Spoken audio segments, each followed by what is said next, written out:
இப்போ இந்த அங்கே அம்பாள் வேலை இங்கே நடக்கணும். இன்னும் ஒரு 6 மாதம் கஷ்டப்பட்டா இது முடிஞ்சிரும்னு ஏதோ அம்பாள் சொல்லியிருக்கா உள்ளிருந்து. இது மாதிரி சாய் தர்மா டிவி, நீ இது மாதிரி நம்ம அன்பர் சிங்கப்பூர் இளமாறன், இமயரம்பன், மலேசியா சதாசிவம், உமா முருகன், இந்த மாதிரி உள்ளவங்களோட உழைப்பும் இதில் சேர்ந்து இருக்குது. ஆனால் இது எனக்காக இல்லை, உலகத்துக்கு யோக ஞானம்னா என்ன அப்படிங்கிறத இந்த கோயில் அவங்களுக்கு காட்டும். இது வந்தாலே ஆட்டோமேட்டிக்காக இங்கே தவம் பண்ணுறதுக்கு தான் முழு உரிமை, எந்த தடையும் இருக்காது. புரியுது அவங்களுக்கு?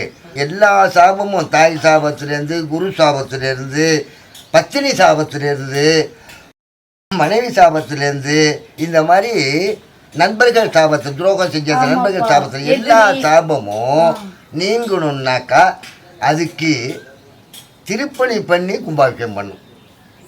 அந்த திருப்பணி ஒன்றில் இது எல்லாமே கரைஞ்சிடுது. எந்த சாபமும் அந்த பிறவியை நெருங்கலை. அந்த சாபங்கள் நீங்கி உலகத்தில் இருக்கிற ஆன்மீக நல்ல உள்ளங்கள் அதுவும் இந்த சாபத்தில் நீங்களுங்கிறதுக்காக தான் இந்த கோயிலுக்கு வாங்க, இந்த திருப்பணியை நடத்தி கொடுங்க, நீங்களும் அந்த பாவத்திலேருந்து நீங்குங்கன்னு கூப்பிடுறோம். வேற என்ன? ஆனால் எல்லாமும் மனித பிறவியை பற்றிய அத்தனை இது கெடுதலும் இந்த கும்பாபிஷேகம் நடக்கும்போது நீங்கிடும். சாய் தர்மா டிவி நேயர்களுக்கு ஆத்ம வணக்கம். சித்தர்களின் தாயாராகிய வாலை பரமேஸ்வரி தாயாருக்கு உலகத்திலேயே முதன்முறையாக 62 அடி உயரத்தில் மாபெரும் சிலையை அமைத்து சிவ ஆலயத்தை உருவாக்கி கொண்டிருக்கும் பொதிகைமலை பாட்டு சித்தர் அவர்களின் திருப்பணிகளுக்கு உங்களால் இயன்ற தான தர்மம் அளித்து நீங்கள் உங்கள் கர்ம வினைகளை தாயாரிடம் ஒப்படைத்து இரவா நிலையை அடைய சாய் தர்மா டிவி கேட்டுக்கொள்கின்றது. அத்தோடு தங்கள் குழந்தைகளின் பிறந்தநாள் விழாவிலும் பெற்றோர்களின் புண்ணிய தினத்திலும் அன்னதானம் அளிக்க விரும்பினால், ஏழைகளுக்கு உதவ விரும்பினால் உங்களுக்காக நாம் அதை செய்ய முன்வருகின்றோம். இதற்காக சாய் தர்மா டிவியை தொடர்பு கொள்ளவும். நன்றி. ஆத்ம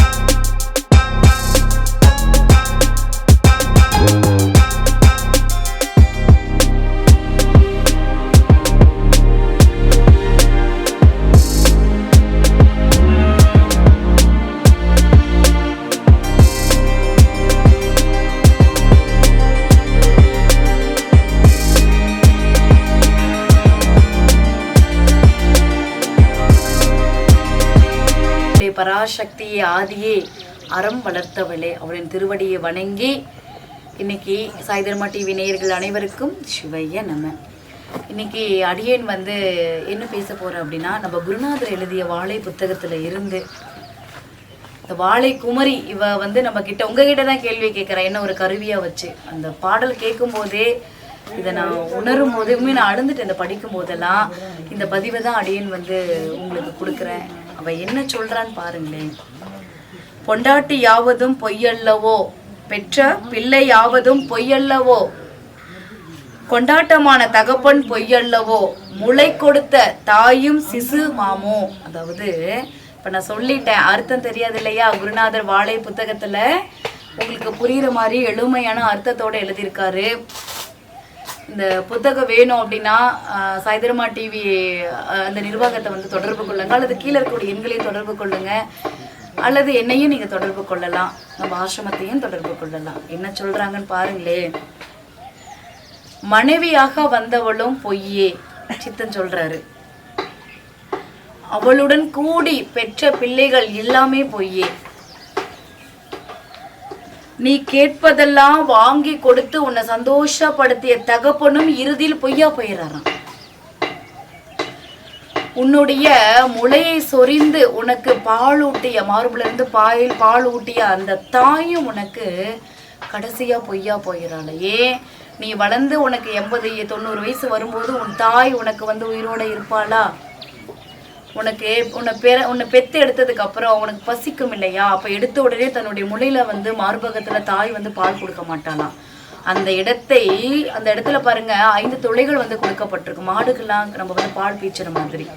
அதுல இருக்கக்கூடிய அடைப்புகளை வந்து தூய்மை செய்து அவ்விடத்தை துடைத்து நீரினால அப்புறம் வந்து தன்னுடைய குழந்தைக்கு வந்து பால் கொடுப்பாளாம். அப்படியெல்லாம் ஊட்டின உன் தாய் உனக்கு இறுதியில் பொய்தானே. உன்னோடு வந்த வாளை பராசக்தி, உன்னை படைத்த பரம்பொருள் பரமாத்மா, உன் ஆன்மா மட்டுமே கடைசி முடியும் உனக்கு வந்து உண்மையா நித்தியமா சத்தியமா நிற்கும்.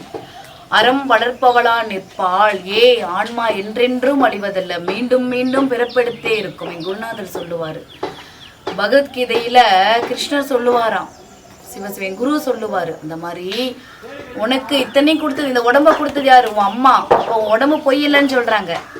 இந்த உடம்பை ஊட்டி வளர்த்தது, சாப்பாடு கொடுத்தது யாரு? உன்னுடைய தந்தை, அவரும் பொய்யில்லை.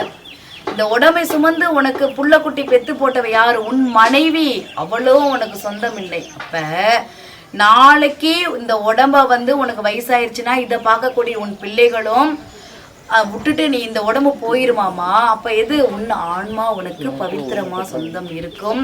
அடுத்தடுத்த பிறவில உன் ஆன்மா தான் உனக்கு நிலை பெற்று இருக்கும்னு வாழை பரமேஸ்வரி தாயார் சொல்ற. இவ்வளோ ஒரு அற்புதமான ஒரு பாடல் வரி பாருங்க. இதெல்லாம் உணர்ந்து பாருங்க சுவாமி. சிவாய நம. திருச்சிற்றம்பலம்.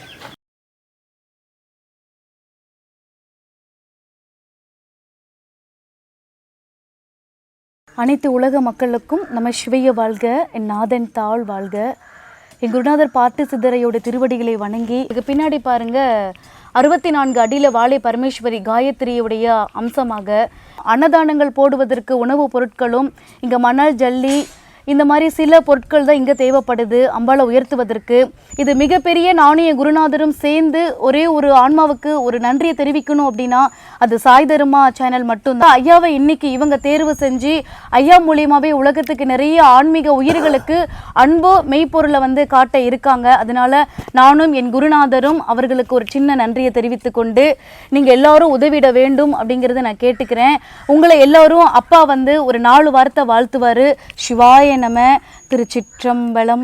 இப்போது இந்த மாதிரி ஒரு நிகழ்ச்சியை ஏற்பாடு பண்ணி சாய் தர்மா டிவி செய்தனாலே அது நம்மளோட தூண்டுதல் கிடையாது. இறைவியே அவங்களுக்கு அதை உணர்த்தி இந்த உண்மைகளை உலகத்தில் இருக்க நல்ல உயிர்களும் அதை தெரிஞ்சுக்கிட்டு இறைவன்கிட்ட உண்மையாக பக்தி செலுத்தி இறைநிலையை அடையணுங்கிறதுக்காக இந்த ஏற்பாடு பண்ணியிருக்கிற அவர்களையும் இதை பார்க்குற அத்தனை உலக ஆன்மீக ஆத்மஸ்வரூபிகளையும் நான் வணங்கியும் வாழ்த்தியும் என்றும் நலமோடும் வளமோடும் வாழ்க வாழ்த்துகிறேன். அன்பே சிவம்.